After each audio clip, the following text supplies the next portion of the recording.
Bienvenue à tous dans notre deep dive du jour. On va parler perte de poids. Ah oui, un sujet passionnant. Exactement, et plus précisément du déficit calorique. Le fameux déficit calorique. Tout à fait. On a décortiqué pour vous un article très complet. Oh, intéressant. Et c'est de quel article qu'il s'agit? Il est tiré du site Athlé Expliqué, un site web spécialisé dans le running. À te l'expliquer, Kos. Je connais bien ce site, ils ont des articles vraiment intéressants. Absolument. Et celui-ci est intitulé Comment perdre du poids avec le déficit calorique. Guide complet. Guide complet. Ça promet d'être exhaustif. Exactement. Accrochez-vous, on vous explique tous les. Impatient de plonger dans le sujet. Alors, commençons par le commencement. C'est quoi, au juste, une calorie? Bonne question. En fait, une calorie, c'est une unité d'énergie. D'accord. Comme le carburant de notre corps. Exactement. Pour perdre du poids, il faut brûler plus de carburant qu'on en consomme. Logique, Yakulo, c'est qu'il y a vraiment ces carburants dans la nourriture. Mais comment savoir combien de calories on consomme chaque jour? Eh bien, c'est assez simple.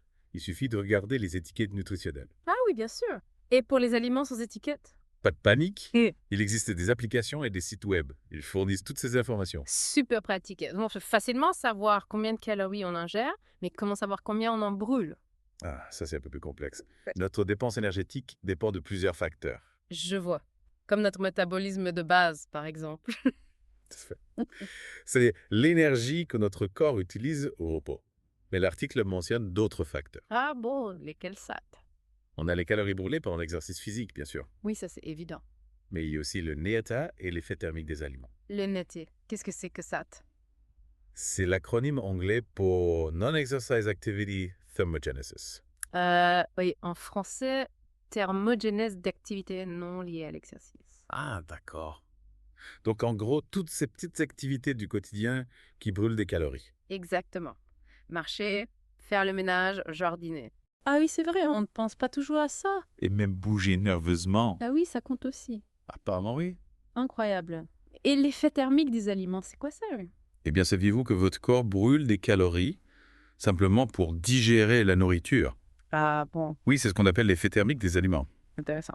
Donc même en mangeant, on brûle des calories. Mais revenons au sujet principal, le déficit calorique. Comment on le crée concrètement? L'article nous explique qu'il existe deux leviers. Manger moins et bouger plus. D'accord. Mais il ne s'agit pas de se lancer dans un régime drastique, j'imagine. C'est Absolument pas. L'article met l'accent sur l'importance d'un déficit modéré. modéré, ACD, Ok. Voilà. entre 200 et 500 calories par jour. Pourquoi est-ce si important de rester dans cette fourchette? Eh bien, un déficit trop important peut entraîner des carences nutritionnelles, de la fatigue et une perte de masse musculaire. Ah oui, je le comprends. Et en plus, c'est difficile à tenir sur le long terme. Exactement. Et ça favorise l'effet yo-yo, d'accord? Donc on évite le régime miracle et on privilégie une approche plus douce et progressive. Mais concrètement, on fait comment pour créer ce déficit de 200 à 500 calories? L'article propose des outils et des conseils pour calculer son métabolisme de base D'accord. et sa dépense énergétique totale. Ensuite, À partir de là, vous pouvez ajuster votre alimentation. je vois. Par exemple, en réduisant les portions. Oui, ou en remplaçant certains aliments par des alternatives moins caloriques. C'est important d'avoir une approche personnalisée. Tout à fait, adaptée à son propre métabolisme et à son niveau d'activité. Absolument. Et l'article met en avant une stratégie intéressante. Ah oui? Laquelle non? La volumétrie. La volumétrie, c'est quoi ça quoi? La volumétrie, c'est l'art de manger plus en quantité, mais avec moins de calories. Ah d'accord, c'est intéressant ça. Et comment ça marche, Terre? L'idée, c'est de privilégier les aliments riches en eau et en fibres, comme les fruits et légumes. Ah oui, ça me parle. On remplit son estomac avec des aliments sains et rassasiants. Exactement, ben ouais. Et on évite ainsi les fringales et la frustration. C'est malin, Alice. Et l'article donne des exemples concrets. Bien sûr, les soupes, les salades composées, les crudités, Ça donne envie. les fruits frais, les légumes cuits à la vapeur. Des aliments simples et faciles à intégrer dans son quotidien. Tout à fait, Donc on ne se prive pas. On choisit juste mieux ce qu'on met dans son assiette. exactement. L'article souligne également l'importance de la constance. C'est-à-dire. Il ne s'agit pas de faire un régime draconien pendant quelques semaines. Et ensuite de reprendre ses anciennes habitudes. Exactement, Pira. Mais il faut adopter de nouvelles habitudes alimentaires saines et durables. L'article prend un exemple intéressant pour illustrer ce point, non? Oui, tout à fait. L'article parle d'un homme qui se permet un cheat day le dimanche. Un cheat day. Oui, où il consomme plus de calories que d'habitude. Mais Comme il maintient un déficit calorique sur l'ensemble de la semaine, il continue à perdre du poids. Ah, c'est intéressant ça. Oui, ça montre qu'on peut s'accorder un petit écart de temps en temps, sans compromettre ses objectifs. C'est rassurant. Est-ce que l'article mentionne d'autres astuces pour réussir à créer un déficit calorique sans se sentir frustré? Bien sûr, il recommande de planifier ses repas à l'avance pour éviter les grignotages impulsifs. Ah oui, c'est vrai, c'est important ça. Il faut lire attentivement les étiquettes pour identifier les calories cachées. Les calories cachées. Oui, dans les boissons, les sauces, les aliments transformés, Ah oui, bien sûr. et privilégier le fait maison pour mieux contrôler ses apports. Des conseils précieux pour éviter les pièges et réussir à créer un déficit calorique de manière saine et efficace. Mais avant de parler des risques et des défis du déficit calorique, Oui. j'aimerais qu'on explore un peu plus la science qui se cache derrière ce concept. Ah oui, avec plaisir. L'article mentionne que c'est un concept scientifiquement prouvé, basé sur l'équilibre énergétique du corps. Tout à fait. Alors, expliquez-nous, qu'est-ce qui se passe dans notre corps lorsqu'on réduit l'apport calorique? Plongeons dans la science du déficit calorique. Notre corps se met en mode économie d'énergie, en quelque sorte. C'est une machine incroyablement bien huilée. Ah oui. Et oui, quand il détecte un manque d'énergie, eh bien, il s'adapte pour compenser. C'est fascinant. Un processus clé entre en jeu, la lipolyse. La lipolyse, c'est quoi ça? Imaginez vos réserves de graisse Oui. comme un grand réservoir d'énergie. D'accord. La lipolyse, c'est le processus par lequel le corps décompose ses graisses. Les graisses stockées pour les transformer en carburant utilisable. Donc quand on est en déficit calorique, le corps puise dans ses réserves Oui, pour compenser le manque d'énergie. c'est plutôt malin. Exactement. Et ce processus est orchestré par des hormones clés. Des hormones gras. Oui, comme l'insuline et le glucagon. Ah oui, d'accord. Elles régulent le niveau de sucre dans le sang. Lorsqu'on réduit les calories, la production d'insuline diminue. Et celle de glucagon augmente. Et ça, quel impact, Alain? Ce changement hormonal permet de mobiliser les réserves de sucre, Oui. stockées dans le foie et les muscles, pour les utiliser comme énergie. C'est comme si le corps activait un mode énergie alternative pour continuer à fonctionner. Exactement. C'est incroyable. Mais est-ce que cette adaptation a des limites? Y a-t-il des risques à créer un déficit calorique arrête? Oui, tout à fait. Un déficit trop important ou prolongé peut avoir des conséquences négatives. L'article met en garde contre plusieurs risques potentiels. Ah bon, quels sont ces risques? On entend souvent parler de carence nutritionnelle, de fatigue, de perte musculaire. Oui, vous avez raison. Un déficit calorique trop important peut entraîner des carences en nutriments essentiels. D'accord. D'où l'importance de privilégier les aliments riches en nutriments, les fruits, les légumes, les protéines maigres, Claire? les légumineuses. Oui, Et si besoin, on peut envisager des compléments alimentaires. après avoir consulté un professionnel de santé, bien sûr. Bien sûr. Donc on ne se prive pas de manger. On choisit simplement mieux ce qu'on met dans notre assiette. Exactement. Un autre risque, c'est la perte de masse musculaire. Ah oui. Si le corps ne reçoit pas assez d'énergie, il peut puiser dans les muscles pour fonctionner. Ah oui, je vois. C'est pourquoi l'article recommande de consommer suffisamment de protéines et d'intégrer des exercices de résistance, comme la musculation à sa routine sportive. D'accord, notre holoc. Protéines et musculation. Oui. Pour préserver nos muscles. Et qu'en est-il de la fatigue? C'est vrai que quand on réduit les calories, on peut avoir moins d'énergie. Oui, c'est un effet secondaire fréquent. L'article nous met en garde contre les régimes très hypocaloriques. Oui. Ils peuvent entraîner une fatigue intense et avoir un impact négatif sur la santé.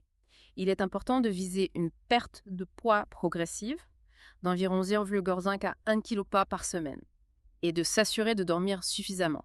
Donc on évite les régimes miracles et on privilégie une approche plus douce et durable. Tout à fait. Et puis, il ne faut pas négliger l'impact psychologique d'un régime restrictif. C'est-à-dire? On peut vite se sentir frustré.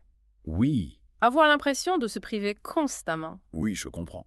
On a tous déjà ressenti cette frustration face à un régime trop strict. Exactement. Et cette frustration peut mener à des troubles du comportement alimentaire. L'article donne quelques conseils pour éviter de tomber dans ce piège. Ah oui. Et le cas le saurait. Ne pas supprimer complètement les aliments qu'on aime. Pratiquer la mastication consciente pour mieux apprécier ses repas. Oui. Et trouver d'autres moyens de gérer le stress que de se jeter sur la nourriture. Des conseils précieux pour éviter de tomber dans le cercle vicieux des régimes restrictifs. Oui. Suivi de craquage et de culpabilité. Tout à fait. Et puis, il y a l'effet yo-yo. Ce fameux phénomène de reprise de poids rapide après un régime. Ah oui, l'effet yo-yo, le cauchemar de tous ceux qui veulent perdre du poids. Comment l'éviter? L'article préconise d'adopter des changements alimentaires durables, plutôt que des régimes express. De planifier ses repas à l'avance, pour éviter les écarts. Et d'intégrer progressivement de nouvelles habitudes alimentaires saines. Donc, on oublie les régimes drastiques et on opte pour une approche plus globale et durable, en modifiant son mode de vie sur le long terme. Exactement. Mais même avec une approche progressive, il faut rester vigilant face aux calories cachées. Calories cachées. Qu'est-ce que tu veux dire par là avec?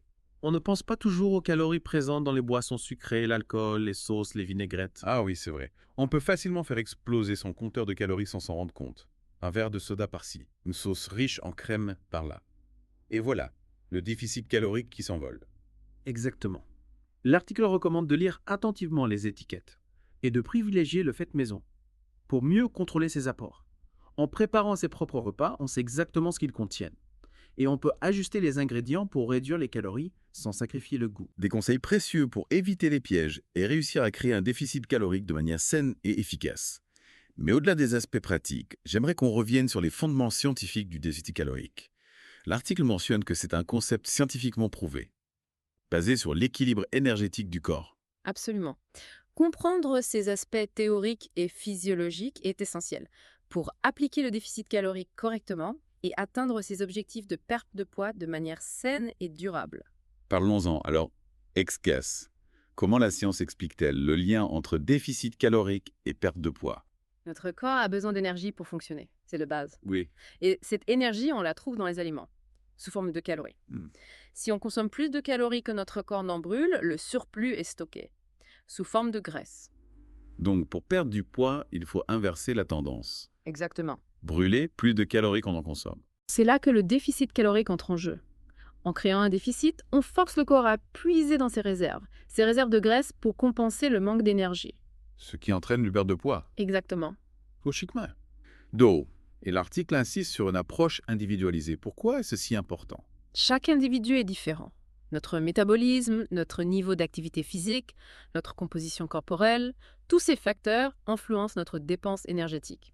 D'accord. Et donc le nombre de calories dont on a besoin chaque jour. Donc, pas de formule magique qui fonctionne pour tout le monde. Absolument pas. Il faut tenir compte de ses propres besoins, de son mode de vie, pour déterminer le déficit calorique optimal et atteindre ses objectifs. De perte de poids, de manière saine et durable.